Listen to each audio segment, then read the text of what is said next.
दर्शन की बातें लिख दे। देखिए स्वप्न में और दर्शन में हालांकि फर्क होता है, थोड़ा थोड़ा फर्क होता है ना। स्वप्न सोते हुए आते हैं और दर्शन जागते हुए देखे जाते हैं, ठीक है। लेकिन परमेश्वर आज हबक्कूक से बात कर रहा है कि आज अगर हम इस समय बात करें तो ये आज ये वचन हमसे बात कर रहा है। दर्शन की बातें लिख दे। क्या आपने लिखने की आदत डाली है अपने जीवन में?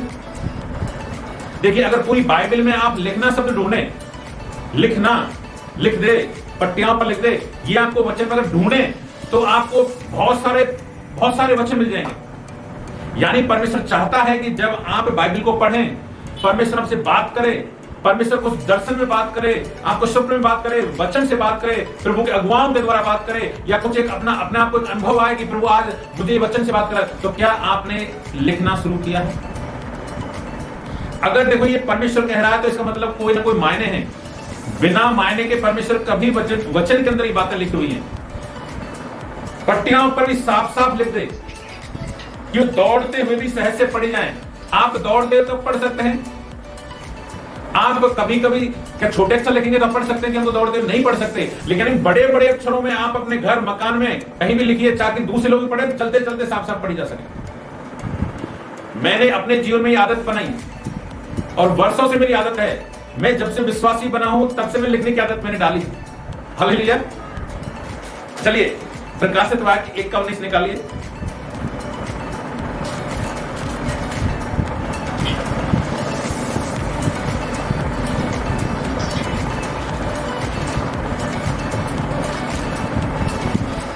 प्रकाशित वाक्य 1:19 पढ़िए।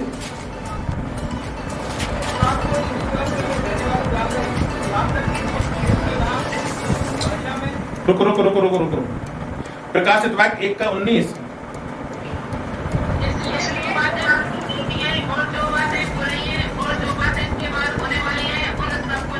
हालेलुया।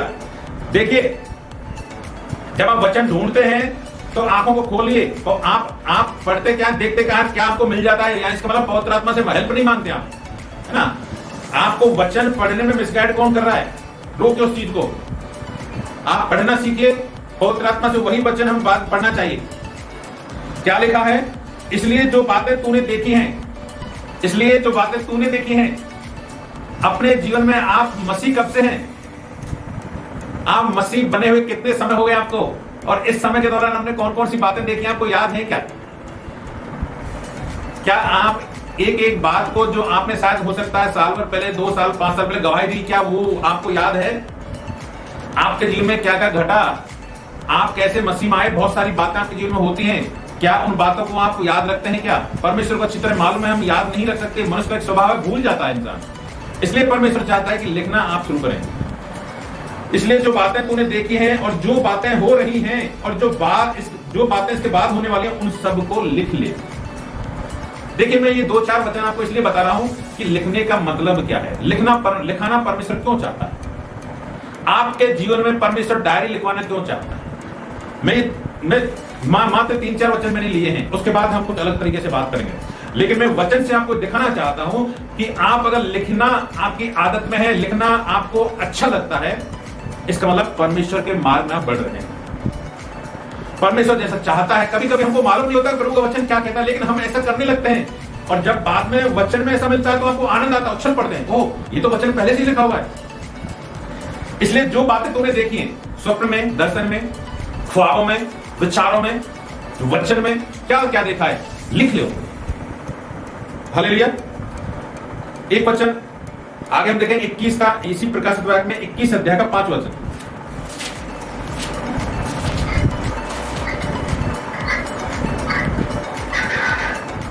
पढ़िए।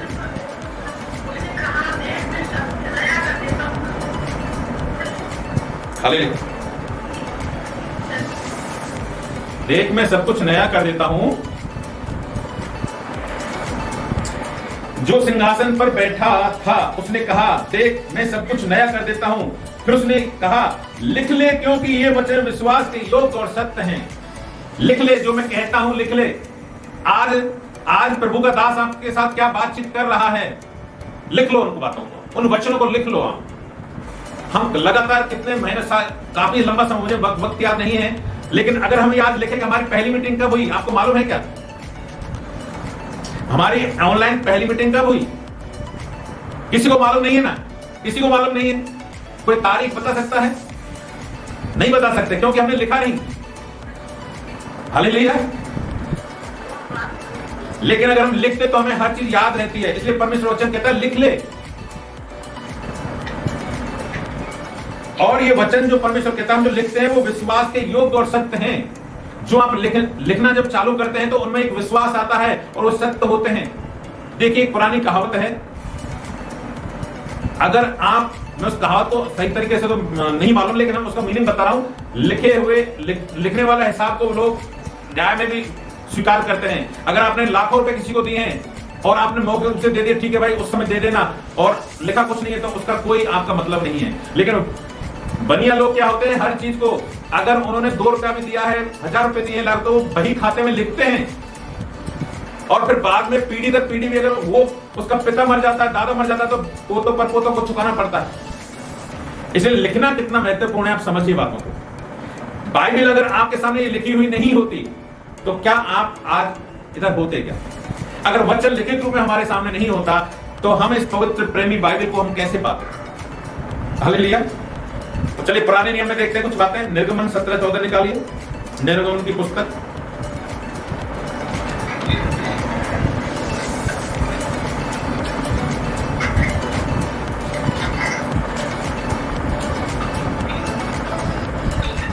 निर्गमन 17, पढ़िए।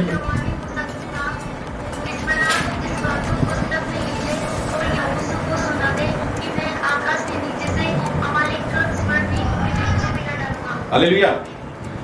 यहोवा ने मूसा से कहा, स्मरणार्थ यानी याद रखने के लिए, स्मरणार्थ स्मरण करने के लिए, याद रखने के योग्य बातें जो होती हैं उनको स्मरण रखने के लिए, याद रखने के लिए भविष्य में लिख ले। इस बात को पुस्तक में लिख दे और यहोशू को सुना दे। बाद के लोगों को सुना दो तुम। अगर तुम लिखते नहीं हो तो तुम्हारी आगे वाली पीढ़ी को कैसे सुनाओगे? जब तुम्हारे बच्चे होंगे उनको क्या पता चलेगा तुम कैसे, तुम्हारे जीवन की गवाही क्या है? बच्चों के बच्चों को कैसे पता चलेगा? देखिए, आज मैं जब मैं देख रहा था तो 2008 से मैं डायरी लिखने लगा। 2008 से पहले भी लिखता था, लेकिन मेरे पास में 2008 से संकलन है। तो जब हम पढ़ रहे थे तो बच्चे भी उन बातों को पढ़ रहे थे, हंस भी रहे थे, मस्ती भी करते, लेकिन उन बातों को देखकर हमारे पूरे अगली वाली पीढ़ी को एक आशीष आती है। इसलिए परमेश्वर कह रहा है यहोशू को भी सुना दे, मैं आकाश के नीचे से अमालेक का स्मरण पूरी रीति से मिटा डालूंगा। यानी परमेश्वर लिखने के लिए आपको प्रेरित कर रहा है। इसी अध्याय में निर्गमन में 34 अध्याय निकालिए।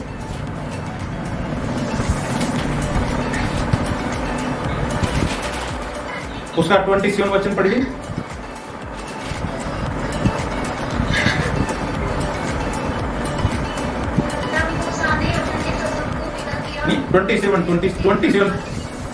34 का 27 वचन पढ़िए।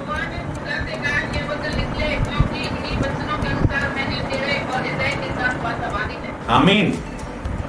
देखिए, यहां परमेश्वर एक बात आपको दिखा रहा है। अगर आप परमेश्वर की दिखाई हुई बातों को, स्वप्नों को, दर्शनों को लिखते हैं, अगर कोई दास, कोई भविष्यवक्ता आपके बारे में बात करता है और आपने वो लिखी हुई है, तो परमेश्वर की वाचा आपके साथ बनती है। याद रखिए, अगर आप उन बातों को लिखते हैं डायरी में, तो आप बोल सकते हैं परमेश्वर देख 10 साल पहले मेरे लिए तेरे भविष्यवक्ता ने भविष्यवाणी की थी, लेकिन अभी तक पूरी नहीं हुई है।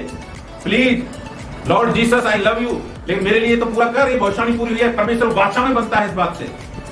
मैं आपको लिखने का महत्व समझा रहा हूं। ये एक वचन, जो वचन मैंने आपको सुनाए हैं, उन वचनों को आप बाद में लिखने के बाद में उनको देखना है कि एक वचन को, हर एक वचन का एक मीनिंग है, मायने हैं। तब यहोवा ने मूसा से कहा, ये वचन लिख ले, क्योंकि इन्हीं वचनों के अनुसार मैंने तेरे और इस्राएल के साथ वाचा बांधी है। यानी पक्की वाचा बांधी है, कंडीशन रखी है कि जैसा मैंने तुझसे कहा है वो मैं तेरे लिए करूंगा। तो लिख, अगर मूसा लिखता नहीं तो क्या पता परमेश्वर को पूरा करता नहीं करता, लेकिन उसने लिखा आज्ञा को माना तो परमेश्वर ने सारी वाचाएं पूरी की। तो आपके जीवन में परमेश्वर ने आज से पहले, जब से मसीह में आए हो, आप अपना जीवन प्रभु यीशु मसीह को दिया, तब से आज तक आपने कौन कौन सी बातें लिखी? अगर लिखी है तो परमेश्वर उनके साथ एक वाचा बांधता है कि मैं उनको जरूर पूरा करूं। लास्ट वचन हम देखेंगे, पहला इतिहास 28 का 19 वचन।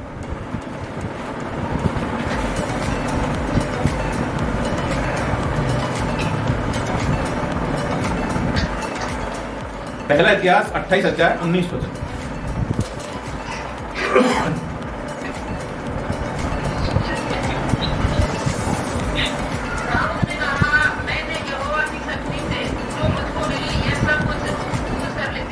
हालेलुया। लेकिन मैं आपसे एक सलाह और आपको एक परमेश्वर का अनुग्रह मैं ये बात कहना चाहता हूं। लिखना भी परमेश्वर की सामर्थ्य से होता है। वचन लिखा, मैंने, दाऊद ने कहा, मैंने यहोवा की शक्ति से जो मुझको मिली है, यहोवा की शक्ति जो मुझको मिली है, सब कुछ बूझ कर लिख दिया है, सब कुछ बूझ कर लिख दिया है। मैंने आपको एक गिने चुने वचन आपको दिखाए। मैं आपको 100 वचन और दिखा सकता हूं लिखने के ऊपर, लेकिन हमें उसमें नहीं जाना, हर बात में नहीं जाना। ये आपके जो काम के लिए, जो जो वचन आपके काम के लिए थे, मैंने उनको यहां आपके साथ में शेयर किया है, साझा किया है। इन वचनों को आप बाद में भी देखना, और अगर आप, जब हम इसकी रिकॉर्डिंग भी करते हैं, जब हम ये बोलते हैं, तो उस रिकॉर्डिंग में आप बाद में इन वचनों को सुन सकते हैं, बातों को सुन सकते हैं, अगर आपने मीटिंग नहीं मिली है तो कहने का मतलब क्या है, इस वचन के साथ पता चलता है कि परमेश्वर की सामर्थ हमको चाहिए। लिखने के लिए भी प्रभु की सामर्थ चाहिए।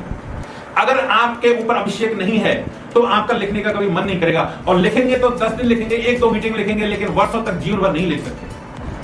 10 साल 20 साल आप नहीं लिख सकते। देखिए, कभी कभी बहुत सारे नए विश्वासी आते हैं और हमको लगता है कि पुराने विश्वासियों की नए विश्वास, ओ कितने मजबूत हैं, कितना विश्वास है, कितना सब कुछ, लेकिन थोड़े दिनों के बाद पता चलता है कुछ लोग दिखाई नहीं देते। इसलिए हमें लंबे समय तक कौन परमेश्वर के साथ टिकता है, 1 साल 2 साल नहीं, 10 साल 15 साल के बाद पता चलता है कि हाँ, ये है मजबूत विश्वास। लंबे समय तक आपको अपना जीवन, अपना समय देना पड़ता है। देखिए, आज हो सकता है बहुत सारी शादियां हैं राजस्थान में, ठीक है, लेकिन मैं परमेश्वर को थैंक्स बोलता हूं, जो बहन भाई शादियों के बावजूद हो, आप सबको शायद इन्विटेशन होगा, आपके घर में भी शादी होगी, लेकिन आप परमेश्वर के प्यासे हैं, आप भूखे हैं, तो आप अभी भी प्रभु के साथ हैं। इन बातों से पता चलता है कि आप परमेश्वर के साथ कितने साथ चलने वाले हैं। देखिए, कुछ लोग हम देखते हैं, कभी कभी मीटिंग में 40-40 लोग हो जाते हैं, लेकिन कभी कभी फिर कुछ लोग तो 1-2 मीटिंग लिया, आज के बाद दिखाई नहीं दिए। तो हम उस बात से पता चलता है कि हमारे साथ लंबे समय तक इस मिनिस्ट्री में कौन टिकने वाला है। 1, 2 या 10 या 1 साल की मीटिंग में हम नहीं पता चला सकते कि ये व्यक्ति विश्वासी हो गए, लेकिन लंबे समय तक जब हम हमारे साथ लगातार बना रहता है, तो ऐसा ही परमेश्वर के साथ लंबे समय तक कौन बना रहेगा, कौन लगातार अपनी बात, जब आप मृत्यु की खाट पर पड़े होंगे उस समय भी लिखेंगे, परमेश्वर अब तू मुझको उठा ले, मैं अब यहाँ तेरी सेवा को पूरा कर चुका हूँ। ये बातें हम लास्ट में लिखते हैं। परमेश्वर अपने सेवकों को, उन बातों को, एक एक वर्ड को, आपको एक एक शब्दों के द्वारा ये संसार को बदलता है परमेश्वर। हालेलुया। देखिए, मैं सिर्फ आपको, हमारा सबसे बेस्ट एग्जाम्पल वचन है, यीशु है, लेकिन परमेश्वर ने अगर हमको खड़ा किया है तो हम भी एक एग्जाम्पल परमेश्वर हमको संसार में बनाता है। आपके परिवार में आप एग्जाम्पल हैं। अगर आप एग्जाम्पल नहीं है तो आपका परिवार आपके पीछे नहीं चलेगा। अगर आपके परिवार को आपको ऊपर उठाना है, आपके पीछे आपके समाज को, लोगों को, देश को लेकर आना है, तो आपको एग्जाम्पल बनना पड़ेगा। मैं अगर ये बात कर रहा हूं, ये वचन से आज मैं बात कर रहा हूं, तो मैं ये बात तब कर रहा हूं जब मैं खुद चलता हूं। मैं कुछ बातें मेरे जीवन के संदर्भ बताता हूं कि मेरे जीवन में हालांकि बहुत सारी डायरी लिख, कुछ गिनी चुनी बातें आपको शेयर करूंगा, ताकि आप ये जान सकें कि आपका अगुआ भी चलता है या नहीं चलता है। आपका अगुआ जो बात करता है, क्या वो वास्तव में वो भी अपने प्रभु के वचनों पर खड़ा है या नहीं है। हालेलुया। देखिए, मैं आपसे पूछना चाहता हूं, मुझे आपकी जल के बपतिस्मा जब हुआ पहली बार, कौन कौन, किसको याद है आपका बपतिस्मा किस तारीख को हुआ? अगर याद है तो बोल सकते हैं। 13 मार्च 2000। सन कौन सा था? 3 दिसंबर। किस किस को याद है पूरा तारीख? और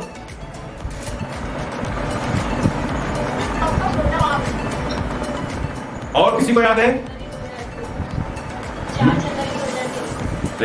देखिए, मैं आपका टेस्ट नहीं ले रहा, मैं आपको बताना चाहता हूं कि ये हमारे लिए जो परमेश्वर ने आज्ञा दी कितना महत्वपूर्ण है। अगर हमें जल का बपतिस्मा याद नहीं, और अगर आपको पवित्र आत्मा का बपतिस्मा किसको मिल चुका है? पवित्र आत्मा का बपतिस्मा किस किसको मिला? हाथ खड़ा करिए। चलिए, आप अपनी तारीख बताइए, तारीख और साल कब मिला आपको? ये चीजें ऐसी हैं जो गिफ्ट मिला आपको परमेश्वर को, वरदान। परमेश्वर यीशु मसीह ने आपका अभिषेक किया, आपको बपतिस्मा दिया। और अगर उन्हें, देखिए, मैं आपको ऐसा नहीं कह रहा कि आपको याद नहीं है, लेकिन आप लिखते तो याद रहता। मैं लिखने का मैं तो समझा रहा हूं। देखिए, मुझे 3 सितंबर 2005 को मैंने जल से बपतिस्मा लिया, 3 सितंबर 2005 को। हालेलुया। और मैं इस चीज को कई तरह के याद रखता हूं। 3 सितंबर 1905 को परमेश्वर के बड़े दास साधु सुंदर सिंह का बपतिस्मा हुआ था। कई बार मैं हर चीज को इस तरह जोड़ता हूं। मेरे साथ में, मेरी तारीख के साथ में कितने लोगों का ऐसे ऐसे जीवन में हुआ। जल का बपतिस्मा देखता हूं तो पवित्र आत्मा का बपतिस्मा मुझे 3 जनवरी 2008 को मिला सुबह 5:30 बजे। अगर मैं इनको नहीं लिखता तो मैं कोई ऐसा नहीं, मेरा कोई कंप्यूटर नहीं, मैंने लिखी हुई है चीजें, इसलिए मैं आपको बता रहा हूं। मैंने जब सब डायरी देखी तो मैं मेरी डायरी को मैं पढ़ता हूं खुद ही, और परमेश्वर उन्हीं डायरी से मुझसे वापस बात करता है। मैं अपने मैसेजों को वापस सुनता हूं, मुझे सब कुछ नया लगता है और उनसे वापस मैं आशीष पाता हूं। तो मेरा बपतिस्मा 3 सितंबर 2005 को हुआ और 2008 13 जनवरी को मेरा पवित्र आत्मा का बपतिस्मा मुझे मिला, टीवी देखते हुए सुबह के 5:30 बजे।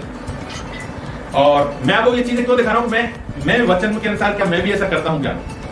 पास्टर के रूप में कलीसिया को चलाने का प्रथम अवसर, यानी मैसेज देने का अवसर सबसे पहले मुझे 17 मार्च 2008 को मिला। पास्टर में सेवकाई के रूप में सेवकाई करने के लिए एक अवसर मिला, चलो आप प्रभु का वचन से मैसेज दीजिए आप। तो पहली बार मुझे 17 मार्च को 2008 को मुझे अवसर मिला। मैं आपको तारीख क्यों बता रहा हूं कि मैं डायरी में लिखता हूं सब चीजों, और इनके साथ में बहुत सारी चीजें जुड़ी हुई हैं। मैं आपको बता दूं, देखिए जब ये मैंने पहले मैसेज दिया तो ये पूरा मैसेज यहां लिखा हुआ है मैंने क्या क्या दिया, और इस मैसेज के साथ एक खास बात क्या है मैं बता दूं आपको। शादी के बाद में कुछ बंधन, कभी कभी क्या होता है, कुछ श्राप, कुछ बंधन हमारा पीछा करते हैं। हम एक दूसरे परिवार से जुड़ते हैं, उनके परिवार में क्या श्राप है, बंधन है, वो अगर मेरा उसका जीवन मेरे साथ जुड़ा है तो वो बंधन मेरे जीवन में भी आते हैं। और शादी के लगातार 6 महीने तक मेरा पेट दर्द रहता था, है ना, और मैं समझ गया कि ये कुछ बंधन है, श्राप आया है। और मैंने अच्छी तरह प्रार्थना किया, लेकिन वो पेट लगातार ऐसे दिन में 5-7 बार ऐसे धीरे धीरे दर्द होता था, लेकिन वो प्रार्थना के बावजूद जा नहीं रहा था। और जब ये मैंने पहली बार प्रभु की सेवकाई के रूप में पहले बार मैसेज दिया 17 मार्च 2008 को, और जैसे मैंने मैसेज दिया और मैंने अपना मैसेज देने के दौरान मैंने बातें की, देखी ये जीवन में कैसे कैसे होता है, और जैसे मैंने दिया उसी दिन मेरा पेट दर्द की समस्या खत्म हो गई। हालेलुया। हमारे जीवन में एक एक घटनाएं कैसे जुड़ी होती है परमेश्वर के काम से, वो बड़ी महत्वपूर्ण होती है। देखिए 14 मई, प्रेज द लॉर्ड, 14 मई प्रार्थना के थे, डायरी में लिखे हमने कि मुझे प्रथम संतान के रूप में बेटा चाहिए, परमेश्वर से बोला मैंने। और मेरी शादी के बाद में प्रभु की दासी की मां एक्सपायर हो गई थी, तो 2 बेटियां थी, बेटा था नहीं। तो हमने सोचा प्रभु वंश चलाने के लिए अगर तूने मुझे उस घर से जोड़ा है तो इस घर का वंश चलना चाहिए परमेश्वर। तो इस वंश चलाने के लिए इसकी जो हमारे ससुर है उनकी शादी होनी चाहिए और पहला लड़का होना चाहिए। तो हमने ये सब विषय रखा था हमने 14 मई 2008 को। और मेरा छोटे भाई की भी शादी नहीं थी, जॉब भी नहीं लगा था, बेरोजगार था, तो मैंने उनका विषय रखा था भाई राजकुमार भाई का शादी हो प्रभु जी, और उनका जॉब भी लगना चाहिए। देखिए जैसे हम कभी कभी क्या है, हम कैसे क्रम में रखते हैं वैसे होता है। मैंने राजकुमार भाई की शादी और जॉब रखा। अगर मैं जॉब और शादी देता तो जॉब पहले लगता, शादी बाद में, लेकिन मैंने कैसे लिखा, राजकुमार की शादी और जॉब प्रभु को देना। और ये 14 मई 2008 को हमारे प्रार्थना का मुख्य विषय था, और ये बाद में सारी चीजें पूरी एज इट इज। हालेलुया। 29/9/2008 को एक विशेष घटना हुई। मैं आपको थोड़ा दर्शन के बारे में बताता हूं। एक मैंने स्वर्गीय दर्शन प्राप्त किया जिसमें प्रभु भोज लिया था, और उस दर्शन में मैंने देखा कि एक ऐसा एक हॉल था जिसमें बहुत बड़ा, और उस हॉल में अनगिनत लोग बैठे थे, मैं गिन नहीं सकता था। मेरे बाजू में, जो मेरी बाजू बराबर में इतनी लंबी लाइन थी, पीछे बहुत सारी लंबी लाइन, और कितने लोग बैठे थे मैं किसी को नहीं जानता था। मेरे अलावा में अपने आप मेरे अलावा में किसी को नहीं जानता, ऐसे लोग बैठे थे। और कोई तो 60, 70, 80 साल के लोग, बड़े मतलब अच्छी तरह सभ्य व्यक्ति बैठे थे। और मैंने देखा कि परमेश्वर के दास हाथों में थाल लिए हुए, बड़े बड़े थाल थे, और उनमें जो उन्होंने प्रभु भोज में दे रहे थे उसका मैंने पूरे डायरी में वर्णन किया कि प्रभु में कैसा वो भोज था। तो प्रभु भोज का जो टुकड़ा था, रोटी का टुकड़ा, रोटी नहीं थी, एक बिल्कुल भूरे रंग का एक ऐसा टुकड़ा था जो मुंह में डालते ही वो गल जाता था, और हम एक दूसरे को तोड़ कर दे रहे थे। मुझे भी बाजू वाले ने एक टुकड़ा तोड़ा, फिर मुझे दिया, मैंने मुंह में रखा और मुंह में जाते पिघल गए। तो मैंने ये दर्शन स्वर्गीय भोज, प्रभु भोज का स्वप्न मैंने देखा था। तो वो मैंने पूरा एक स्वप्न लिखा हुआ है, उसमें बहुत सारी बातें हैं, हम इतनी सारी बातों को अभी शेयर नहीं कर सकते। तो ये 29/9/2008 को मेरे जीवन में घटा, और जैसे जैसे परमेश्वर स्वप्नों को दिखाने लगा, उनको मैं लिखने लगा, ये मेरे जीवन में आशीष लाने लगे। हालेलुया। मैंने जो लिखा उनके द्वारा हमारे जीवन में क्या आशीष आ रही है, और मेरे द्वारा वो आशीष आपके पास पहुंच रही है। मैं उनको ये परमेश्वर के वचन के द्वारा मैं ये बात आपको कहना चाहता हूं। 2 चीज मैं बीच में कहना चाहता हूं। देखिए बाइबल के संदर्भ में मैं ये कहना चाहता हूं, जिस जिस बात को हम छुपाते हैं,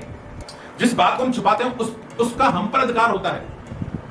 जो कोई आपके जीवन में घटना घटी, कोई भी XYZ, समझ लीजिए, कुछ भी आपके जीवन में घटता है, कोई भी किसी क्षेत्र में A to Z, समझ लीजिए आप, कोई भी आप घटना घटती है और आपको छुपाते हैं, उसको किसी को बताते नहीं है, उस बात का आप पर जीवन पर अधिकार होता है, यानी आप उसके गुलाम बन जाते हैं। याद रखिए, अगर आपने कुछ बातें छुपा रखी हैं जीवन में, तो वो बातें आप पर अधिकार कर रही हैं, लेकिन अगर हम उनको बोल देते हैं तो वो हमारे गुलाम बन जाते हैं।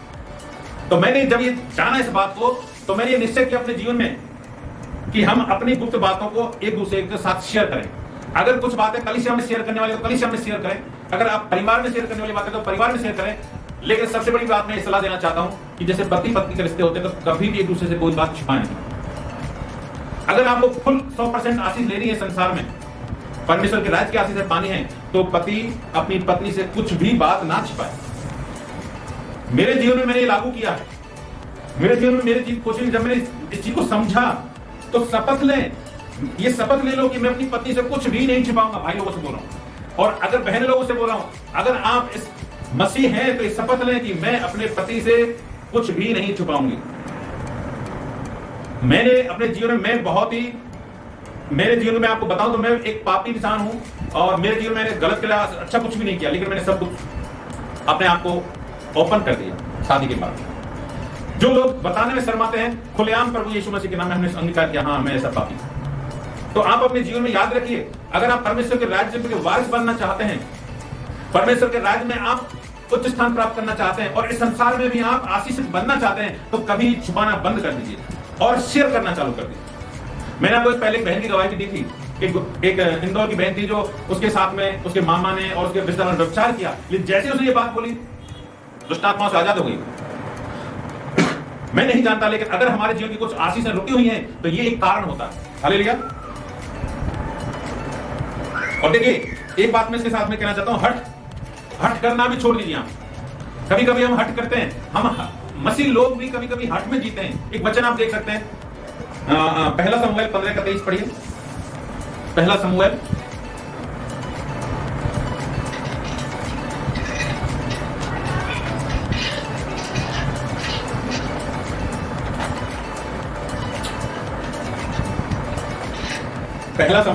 15:23 वचन।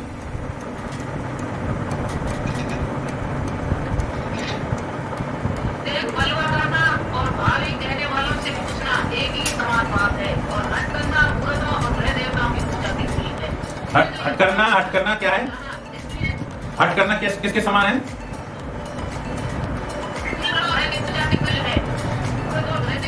गृह देवता, जिन लोगों ने घर घर के देवता बना रखे हैं, हमारे घरेलू देवता है, मूर्ति पूजा करने वाले लोग हैं। आप अगर हट करने वाले लोग हैं तो आप मूर्ति पूजक लोग हैं। आप क्या सोचते हैं कि मूर्ति पूजा करना ही साफ होता है? क्या हम पत्थर की मूर्ति या किसी के साथ झुकना वही मूर्ति पूजा होता है? अरे हट करना भी मूर्ति पूजा है। आप जब वचन को पढ़ेंगे तो परमेश्वर आपसे बात करेगा कि मायने क्या है। देखिए, वचन बड़ा गहरा होता है। अगर आप लालची हैं तो भी मूर्ति पूजा है। तो आप सोचेंगे मूर्ति पूजा का मतलब किसी चीज की पूजा करना ही नहीं होता। हट करना भी ग्रह देवताओं की और मूर्ति पूजा के समान होता है। तो आप अगर मसीह भाई बहनों, मैं आपसे कहना चाहता हूं, अगर आपके जीवन में किसी भी प्रकार का हट, अपने आप से भी कभी हट होता है, नहीं ये तो मुझे चाहिए नहीं चाहिए, ठीक है मैं विश्वासी भले ही हूं, लेकिन ये उसने ऐसा किया तो मैं भी ऐसा, मैं नहीं झुकूंगा। विश्वासी का मतलब ये थोड़ी होता है कि हम किसी का मार खाते रहे, किसी को सुनते रहे। ऐसा हमारा कभी कभी स्वभाव होता है। लेकिन परमेश्वर कहता है कोई एक आदमी पर थप्पड़ मारे, दूसरा भी कर दो। एक कोस तुम्हें कोई बेकार में ले जाना चाहे, 2 कोस चले जाओ। इसका मतलब क्या है? आप अपने आप का हट छोड़ दीजिए।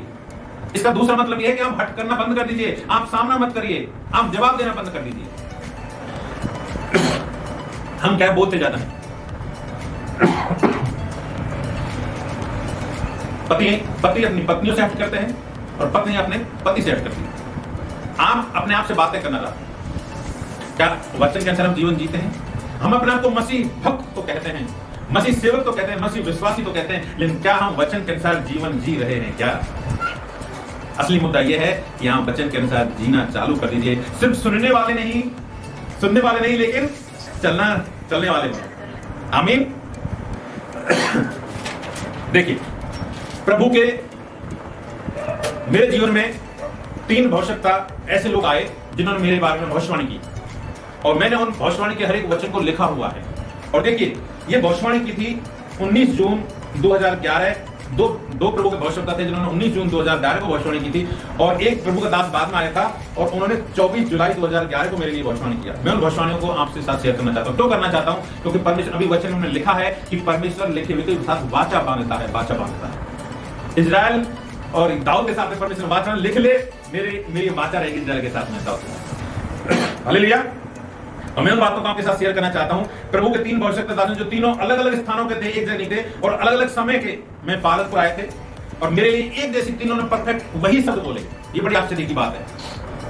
देखिए, एक पास्टर ब्राइट है जो अपने लॉर्ड ग्रुप में जुड़े हुए हैं, पास्टर ब्राइट गोवा में सेवा करते हैं। जो आए नए यंग लड़के थे और आज भी अच्छी सेवा करते हैं, और उन्होंने कहा 2 बातें मेरे लिए कही कि LIC के सिवाय एक दूसरा व्यवसाय आपके जीवन में आएगा और बहुत बड़ा पैसे वाला, करोड़पति की तरह आप बन जाएंगे। और दूसरा, खुले हाथ रखना कलीसिया के लिए। कलीसिया के लिए आप हाथ खुले रखना हमेशा। एक परमेश्वर दास केरला से आए थे, और वो अंकल थे, नाम मुझे नहीं मालूम, लेकिन उन्होंने जो भविष्यवाणी की मेरे लिए कि LIC के सिवाय दूसरे बिजनेस में जिसमें बहुत अधिक पैसा वाला, लेकिन घमंड मत करना। और दूसरी बात बोली उन्होंने, प्रभु जहां भी जिस स्थान पर या शहर में रखता है वहां की कलीसिया के लिए प्रभु आपको स्पेशल देता है। यानी जहां भी मुझे परमेश्वर भेजता है, जिस शहर में भेजता है, जिस गांव में भेजता है, वहां परमेश्वर उस कलीसिया के लिए मेरा इस्तेमाल करना चाहता है। और मैंने ये अनुभव किया तमिलनाडु में जाकर। तमिलनाडु में कोई सेवा के लिए नहीं गया था। हमारे LIC की जो पदाधिकारी, भारतीय पूरे भारत, जितने भी हम भारत में जितनी भी संस्था है LIC की, वहां पूरा मिलकर एक चुनाव होना था, इलेक्शन होना था। उसमें मैं अपनी ब्रांच का सेक्रेटरी के तहत मुझे वोट डालना होता है, इसलिए मैं वहां गया। लेकिन वहां जाकर देखा कि परमेश्वर वहां भी मेरा इस्तेमाल किया। मैं भाषा नहीं जानता था, लेकिन जब हम बात करते थे तो उनको बड़ा एक अपने आप में उनको आया, और उन्होंने बड़े समय, अभी मैंने एक ग्रुप में भी एक भाई को जोड़ा है, लॉर्ड ग्रुप में। उन्होंने बताया मेरी बहन की सेवा करती है, नन है, और बड़ा अद्भुत। मैं उन बातों को लंबा नहीं खींचना चाहता, लेकिन मैं कहना चाहता हूं कि परमेश्वर ने जैसा वचन में बोला है, जहां भी जाता हूं परमेश्वर मुझे सेवा में इस्तेमाल करता है। एक हमारे पास्टर थे जो न्यू डे चर्च के, उनके एक बार फादर आए थे केरला से। उन्होंने भी फिर उसके बाद में 24 जुलाई को ये भविष्यवाणी किया कि कलीसिया के आशीष के लिए मैंने तुझे रखा है। परमेश्वर कहता है कि कलीसिया की आशीष के लिए मैंने तुझे रखा है। जहां भी जिस कलीसिया में रहो, वहां उस कलीसिया के लिए खंबे जैसे रखना प्रभु की योजना है। कलीसिया की भरपूर हाथ खोलकर मदद करो। देखिए, तीनों ने एक बात बोली, तीनों का मतलब अलग है। दूसरा बात बोला, एक हथियार होने के लिए परमेश्वर तुमको इस्तेमाल करता है। वचन भी उन्होंने दिया, यशायाह 49 का 2 पढ़ सकते हैं। यशायाह 49:2।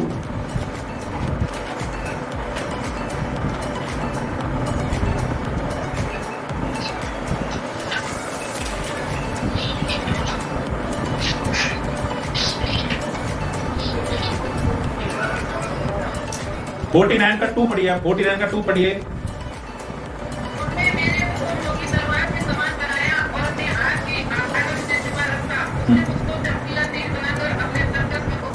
आमीन। देखिए, मैं इस वचन से आपको मैसेज नहीं देना चाहता, लेकिन कुछ खास बात बताना चाहता हूं। उसने मेरे मुंह को चौकी तलवार के समान बनाया है।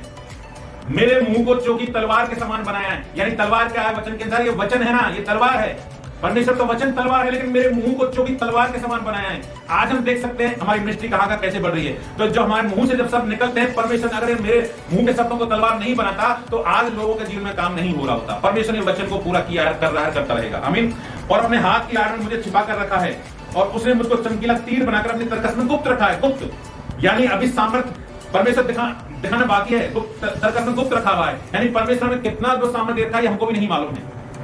हालेलुया। और उन्होंने भी बोला, एक नया व्यवसाय LIC से अलग जैसा और 1 करोड़पति की तरह ज्यादा पैसे वाला बन जाएगा, परंतु कभी घमंड मत करना। ये 3 पास्टरों ने लगातार कुछ बातें ऐसी बोली कि एक तो परमेश्वर ने कलीसिया के लिए मुझे खंबा बनाया, एक हथियार बनाया है, और एक नया व्यवसाय LIC के अलावा करोड़पति की तरह परमेश्वर तुम्हारे लिए जीवन बना। लेकिन तीनों ने बोले घमंड मत करना। देखिए, आज मैं आपके सामने इन बच्चों को क्यों पढ़ रहा हूं? ये मैंने लिखा हुआ है, लिखा नहीं होता तो मुझे भी सचमुच में याद नहीं होता। लेकिन अब जब मैं ये पढ़ रहा हूं, आपके सामने बोल रहा हूं, तो परमेश्वर के वचन के अनुसार परमेश्वर इस वाचा से बंधा हुआ है। प्रभु ने अपने भविष्यवक्ताओं द्वारा मेरे साथ बात की है, और परमेश्वर भविष्यवक्ताओं द्वारा बात की है। तो ये वचन में लगातार परमेश्वर प्रार्थना हम करते भी हैं, लेकिन बीच में छोड़ दिया, भूल गए, मुझे याद नहीं था। लेकिन आज जब मैं इन वचनों को देख रहा था, डायरेक्ट देख रहा था, तो ये वापस हम के लिए प्रार्थना करेंगे, क्योंकि परमेश्वर अपने वाचा में मजबूत है। परमेश्वर ने वाचा कभी भी नहीं तोड़ता, और परमेश्वर 100% वचनों को पूरा करके ही रहेगा। हालेलुया। मैं ये विश्वास करता हूं, आज मैंने आपके सामने बातें बोली है, आने वाले कुछ समय में आप इन सभी बातों को पूरी तरह पूरा होते हुए देखोगे। लेकिन अगर मैं इनको लिखता नहीं, अगर मैं इनको शायद लिखता नहीं डायरी में, तो ये चीजें शायद मेरे जीवन में पूरी होती या नहीं होती मुझे नहीं मालूम। नित्य प्रार्थना करना चाहिए, प्रभु जल्दी उत्तर देगा और इस शहर में मैं तुझे बढ़ाऊंगा। आमीन। और देखिए 2-3 पॉइंट और हैं। आपने, मैंने जीवन में पहली बार 7 दिन का उपवास 12 सितंबर 2011 से चालू किया, 18 तक रखा। पहली बार मैंने 7 दिन का जब उपवास किया था तो उसके पीछे भी एक बड़ी घटना है। मैं हिम्मत नहीं कर पा रहा था कि मैं उपवास कैसे करूं, 7 दिन का उपवास कैसे रहूंगा मुझे नहीं मालूम। तो मैं डर रहा था करूंगा या कर पाऊंगा या नहीं कर पाऊंगा। लेकिन परिस्थिति अचानक ऐसी है कि मेरा बेटा, जो बड़ा बेटा है, उसको अचानक कुछ तकलीफ हुई और लगातार लूज मोशन और महीने भर तक पानी पानी पानी पानी ऐसा बिल्कुल।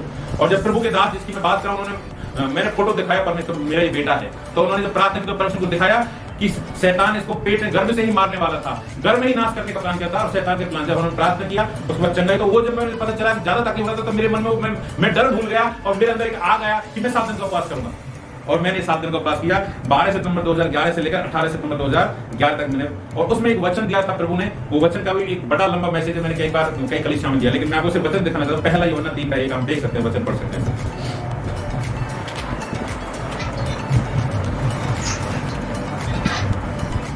पहला यूहन्ना 3:1।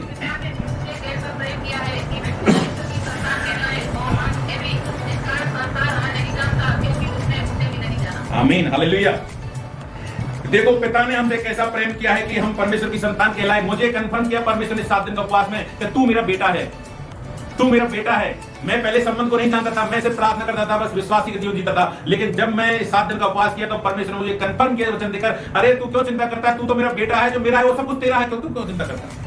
और जब इस वचन को हम गहराई से देखेंगे, अगर वचन को आप पढ़ेंगे तो पता चलेगा कि हम संतान बनने के द्वारा क्या आशीष पा सकते हैं। अरे जो स्वर्ग में परमेश्वर का है वो सब कुछ हमारा भी है। हम संतान का ऑटोमेटिक संतान को अधिकार मिल जाता है। परमेश्वर हमको अपनी संतान बनाए हैं, तो संतान होने के द्वारा हम अनंत जीवन के वारिस बन जाते हैं। ये मुझे 7 दिन उपवास में परमेश्वर ने बात किया इस वचन के द्वारा। और जब मुझे पता चला अरे मैं संतान हूं तो मेरे पास भी अधिकार भी है। अच्छा, शैतान कौन है, उसकी क्या होता है, चींटी के बराबर भी हमारे सामने है। तो मैं उस अधिकार का इस्तेमाल करने लगा, और उस अधिकार का इस्तेमाल जब मैं सीखने लगा, करने लगा, तो उस सामर्थ्य में देखने लगा और शैतान भागने लगा, डर का भागने, बीमारी भागने लगी। तो परमेश्वर ने 7 दिन उपवास मुझे बताया। उसके बाद प्रथम बार 21 दिन का उपवास मैंने पहली बार 1 दिसंबर से 21 दिसंबर 2011 को किया। हालेलुया। देखिए, मैं लिखने का महत्व आपको बता रहा हूं। अगर मैं लिखा नहीं होता तो एक तारीख समय बता सकता था क्या? मैं ये चाहता हूं कि आप भी, अगर मैं आपका अगुआ हूं तो मैं ये चाहता हूं कि मेरे भाई लोग हैं, बहन लोग हैं, आप भी मेरे अनुसार कम से कम इतना तो चलना चालू करो। हमारा शब्द अगुआ यीशु है। यीशु की ओर हमको देखना चाहिए। लेकिन अगर आपके अगुआ यीशु की तरह चलते हैं तो आपको अगुओं के पीछे पीछे भी चलना चाहिए, थोड़ा थोड़ा एक स्टेप चलना चाहिए। और मुझे मालूम है जब मैंने 21 दिन का उपवास किया था, तुम्हारी बहन लोगों ने भी, सबने 21 दिन का उपवास किया था। मैं, बीना बहन, मुन्नी बहन, सब लोग 21 दिन का उपवास कर चुके। अगर मैं शुरुआत नहीं करता तो शायद 21 दिन का उपवास शुरुआत नहीं होता। हालेलुया। तो देखिए, हम करते हैं तो हमारे पीछे एक सामर्थ आता है। और 21 दिन के उपवास में 16 दिसंबर 2011 को पास्टर हिम्मतनगर एक जगह है गुजरात में, वहां से पास्टर आए, हमारी मीटिंग में आए। फिर जब हमको पता चला मेरे बारे में और हम प्रार्थना कर रहे थे तो उन्होंने कुछ भविष्यवाणी की, और वो भविष्यवाणी आज प्रूफ हो रही है।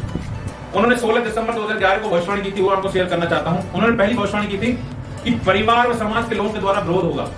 देखिए, जब हम विश्वास में आए थे शुरू में 2005 में तो विरोध हुआ था, लेकिन गांव वालों ने सब कुछ हमारे को प्रेशर नहीं हुआ, सब लोग फ्री हो गए, कुछ नहीं, सब लोग आने जाना चालू रहा।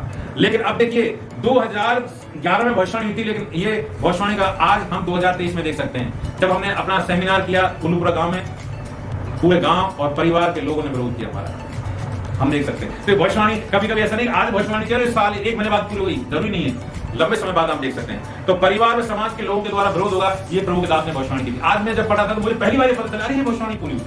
अगर मैं वापस लिखता नहीं और मैं पढ़ता नहीं तो पता नहीं मुझे चलता। इसलिए परमेश्वर चाहता है कि आप हर एक बात को लिख लें। परंतु इसके साथ ही प्रभु के दास ने कहा, परंतु परमेश्वर हजारों हजार का मन फिराने के लिए आपका उपयोग करेगा। विरोध तो होगा, गांव के लोग विरोध करेंगे, आपके परिवार के लोग विरोध करेंगे, विरोध तो होगा, लेकिन परमेश्वर हजारों के लिए आपका इस्तेमाल करेगा ये घटना के बाद। और हम जानते हैं परमेश्वर बहुतायत के साथ परमेश्वर मुझ दास को इस्तेमाल कर रहा है। और तीसरा जो भविष्यवाणी किया था, प्रभु के लिए कदम उठाया तो शिमशोन के समान आत्मा उतरेगा। जब हम, मेरे लिए नहीं हर एक के लिए लागू होता है, जब आप प्रभु के कदम उठाते हैं, आप डरते हैं तो आसी से पीछे वापस बैक हो जाती है। देखिए, हम कभी ठोकर, हमारे वजह से ठोकर नहीं लगनी चाहिए। मैं कहना चाहता हूं, हमारे सहयोगी प्रभु के दास रवि भाई ने शादी में परमेश्वर के वचन के अनुसार कुछ नहीं किया और संसार के साथ समझौता किया। आज हम समस्या देख सकते हैं, और उस समस्या में बहुत सारे लोग ये सोचते हैं, अरे रवि ने ऐसा कर लिया तो हम भी ऐसा कर सकते हैं। अरे क्या तुम रवि परमेश्वर है क्या, तो रवि को पीछे रवि का अनुसरण कर रहे हैं? मनुष्य को कभी मत देखो, मनुष्य तो कभी भी नाश हो सकता है। वो रवि को छोड़कर क्या पता वापस संसार में मूर्ति पूजा बन जाए। क्या मसीह को छोड़कर वापस उसके वो चले जाएगा तो आप भी चले जाएंगे क्या? इसलिए किसी रवि भाई को देखना है ना उत्तम भाई को देखना है, आपको सिर्फ जीसस को देखना है, यीशु मसीह को देखना है। आपका लीडर वही है, यीशु मसीह। आप किसी को देखकर अपना जीवन मत जीना। हम कभी कभी अरे उसने ऐसे शादी कर ली तो हम भी ऐसे शादी कर लेंगे, उसने भी नौकरी कर लिया, उसने वो पूरे पंडितों शादी करवा ली। यही कारण है कि उसकी आशीष रुक गई है, यही कारण है कि आशीष रुक गई है। अगर वो ऐसा नहीं करता तो आज बहुत ऊंचाई पर होता, लेकिन उसकी आशीष रुक गई। क्या आप भी अपनी आशीषों को रोकना चाहते हैं क्या? ये आपके हाथ में। हम लोग सिर्फ शेयर कर सकते हैं, हम वचन के अनुसार सिर्फ बात कर सकते हैं, लेकिन जीवन जीना तो आपके हाथ में। इसलिए किसी का भी अनुसरण मत, किसी को अपना उदाहरण मत बनाइए। मनुष्य को कभी नहीं बनाना। भले ही मैं ही हूं जो मैं आपको अच्छा सिखा रहा हूं, लेकिन 2 दिन बाद हो सकता है कहीं ना कहीं मेरे जीवन में गड़बड़ा जाए तो नहीं। Follow not follow of brother उत्तम कुमार, ओनली जीसस। आपको फॉलो सिर्फ जीसस को करना है, मुझे उत्तम को फॉलो नहीं करना है, किसी और दूसरे दास को फॉलो नहीं करना है। हाँ, वचन के अनुसार चलते हैं तो फॉलो करना है। अगर वो वचन का पालन कर रहा है, वचन के अनुसार जीवन जी रहा है, तो हम उसके साथ हम संगति कर सकते हैं, उनको फॉलो कर सकते हैं। लेकिन वचन से बाहर जा कभी किसी को फॉलो नहीं करना। आपके सामने बहुत सारी बातें हो सकती है, अरे उन्होंने ऐसा कर लिया तो अपन भी ऐसा कर लेते हैं, क्या दिक्कत है? Hallelujah, praise the Lord. और प्रभु कार्य करेगा। और एक 5वीं भविष्यवाणी जो बोली, देश विदेश में गवाही दोगे। देश में तो पहुंच हमें नहीं मालूम, विदेश में का मौका मिलेगा, लेकिन भविष्यवाणी है, हम जानते हैं ये पूरी होगी। इन भविष्यवाणियों के लिए प्रार्थना करना पड़ता है। फिर देखिए, वचन में सब बातें लिखी हुई हैं, आप इस वचन को पढ़िए, बाइबल को पढ़िए। देखिए, मैं आपसे कहना चाहता हूं, अगर आपने कम से कम 2 बार बाइबल नहीं पढ़ी तो आपको परमेश्वर 1% बात नहीं करता। आपसे अगर आपको परमेश्वर से बात करनी है, परमेश्वर चलना है, तो कम से कम 2 बार बाइबल पढ़ा होना चाहिए आपका। दूसरी बार जब आप बाइबल पढ़ते हैं, उत्पत्ति से लेकर प्रकाशित तक, तब धीरे धीरे प्रभु आपसे बात करने लगता है। लेकिन हम बाइबल एक बार भी पूरी नहीं करते हैं और दूसरों को सलाह देने लग जाते हैं। हाँ, ये कर सकते हैं, आपको मालूम है कर सकते हैं नहीं कर सकते, वचन में क्या लिखा हुआ है, ये सब चीजें आपको मालूम है, वचन पढ़ाई नहीं, आप सलाह देने लग जाते हैं। आप अगर 10 बार बाइबल पढ़ते हैं तब आप कंफर्म बोल सकते हैं हाँ ये वचन में है या नहीं। लेकिन हम एक बार भी बाइबल नहीं पढ़ते पूरी तरह, दूसरी बार भी कभी बाइबल नहीं देखी हमने, और जब कभी भजन से उठा लिया, कभी नीति वचन उठा लिया, हमको मालूम नहीं पड़ता क्या लिखा हुआ। मैं आपसे रिक्वेस्ट करना चाहता हूं, मैं प्रभु यीशु मसीह के नाम में आपको सलाह देना चाहता हूं, अगर आपने अभी तक बाइबल नहीं पढ़ी तो कम से कम पूरा बाइबल ऐसा ना कर कभी यहाँ से उठा लिया, पूरी बाइबल शुरू से अब तक पढ़िए। एक बार पढ़िए, फिर दूसरी बार पढ़िए, फिर तीसरी बार पढ़िए, और जितनी बार पढ़ते जाएंगे परमेश्वर के आप मित्र बनते जाएंगे, आप परमेश्वर के दोस्त बनते चले जाएंगे। और जब आप परमेश्वर के दोस्त बन जाएंगे तो आपको किसी से सलाह लेने की जरूरत नहीं है। इस दुनिया का सबसे बड़ा ज्ञानी भी आपके सामने चुप हो जाएगा, उसका मुंह नहीं खुलेगा जब हम वचन से बात करते हैं। हालेलुया। मैं प्रभु का धन्यवाद देना चाहता हूं। ये कुछ बातें और भी बहुत सारी बातें हैं, हम आगे जारी रखेंगे, लेकिन मैंने आपको ये क्यों दिखा रहा हूं, मेरे जीवन के बारे में क्यों दिखा रहा हूं, मैं घटनाओं को क्रमवार लिखता हूं। जैसा बाइबल में हमने वचन से देखा, हमने वचन से देखा, प्रकाशित हबक्कुक 2 का 2, प्रकाशित 1 का 19, 21 का 5, निर्गमन 17, 14 और 34, 27 और पहला 28, 19, इन सभी वचनों को आप एक बार फिर से पढ़ना, लिख लो। मैं कई बार बोलता हूं, जब इधर मीटिंग में बैठते हो डायरी पेन लेकर बैठा करो, उसमें तुरंत लिखा करो, जो आपको अच्छा लगता है वो लिखा करो, लेकिन लिखा करो। फिर वो निश्चित रूप से आपको आशीष देगा। और आज जो हमने से बातचीत की है, मैं विश्वास करता हूं पवित्र आत्मा के मकसद है कि हम सचमुच में इन बातों को सीखें, और इन बातों के द्वारा आपके जीवन में एक नई आशीष आएगी, कुछ नयापन आपके अंदर आएगा, और आप इन बातों को फॉलो करना चालू करिए। क्योंकि ये मैं अपनी मर्जी से नहीं बोल रहा भाइयों बहनों, ये मैं वचन से मैंने आपको पहले दिखा दिया है, तब मैं ये बात बोल रहा हूँ। और मैं प्रभु का दास पहले ही करता हूँ, मैं बाद में अगर मैं नहीं करता शायद आपसे बात हिम्मत के साथ नहीं बोल सकता। हाँ, मैसेज तो दे सकता था, लेकिन मेरे अंदर एक हिम्मत नहीं आता। लेकिन जब मैं ये वचन के अंदर में जब करता हूँ तो मैं हिम्मत के साथ बोल सकता हूँ, और ये हिम्मत आपके अंदर भी आना चाहिए। इसलिए अगर आज तक आपने नहीं किया है और आप अगर पवित्र आत्मा की सहायता लेते हैं तो परमेश्वर से सामर्थ मांगिए, क्योंकि बिना वचन में पढ़ा है, बिना सामर्थ हम नहीं लिख सकते। तो आप सामर्थ मांगिए और लिखना चालू कर दीजिए। हमारे लिए जिंदगी में कोई बात महत्वपूर्ण नहीं है। देखिए, मैं अभी चलने गया, मुझे कुछ भी अच्छा नहीं लगता। मुझे वहां के लोग बातें सब मैंने देखा, कितने सीधे से 70 60 लोग कितना बकवास जीवन जी रहे। हम मैंने सुनने के मेरे कान बंद कर लिए और मैंने अपना परमेश्वर के गाने लगा, मैंने अपने गानों वो लगा लिया, वायर लगा लिया। और मैं भजन गीत सुनने लगा। सुनी नहीं जाती क्योंकि हम मसीह लोग हैं। अगर मैं मसीह नहीं होता तो उनके साथ एंजॉय करता, लेकिन संसार इतना करप्ट हो गया है, आप सहन नहीं कर सकते इस कचरे को। कचरा है, पूरी दुनिया कचरे से भरी हुई, पूरा उनके अंदर मलबा भरा हुआ है, उनको हम देख नहीं सकते। ये कचरा